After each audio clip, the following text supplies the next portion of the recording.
Hi, it's Saturday the 3rd of January. It's nice and brisk and cold in the UK. It's about -1 where I am. I'm standing in the garden getting a bit of fresh air because I get sick of being behind the wheel.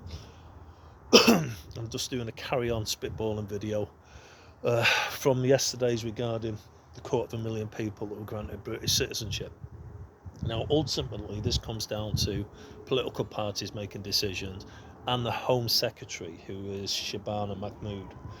Now, she has a lot of underlings working underneath her who, in her ministerial departments, like who are in charge of caseworkers and case managers. Now, at the end of the day, a lot of the people now processing this British citizenship are first and second generation immigrants themselves. So we've got a lot of people involved in the process who don't really have a great deal of, let's just say, empathy for the British and the British people involved in the process now. And there will be, as I said before, a percentage that are genuinely keen to become British citizens. But I think the vast majority, it's a handy passport to have. It gives them a shoe into different nations. And a lot of them still maintain their own ethnic nationality and passports from the same countries. So you'll get a lot of people issued British passports who still maintain the country of origin's passport. Ask yourself why.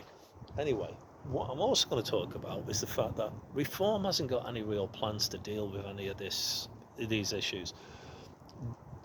Previous government, Boris Johnson, had the infamous Dominic Cummings working for them. Now, Dominic Cummings, for all his faults, knows exactly what's the issues with how the government works.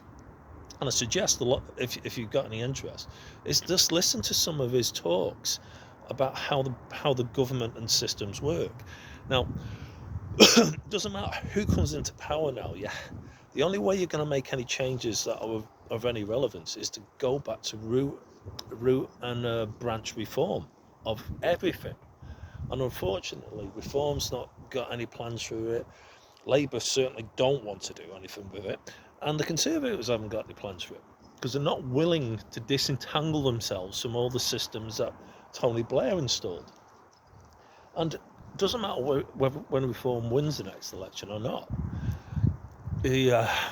Fortunately, Farage has got nothing in place to deal with any of it, and he's going to inherit a shit show. And I think if anybody thinks it's going to make any difference, you're sadly mistaken. Bye now.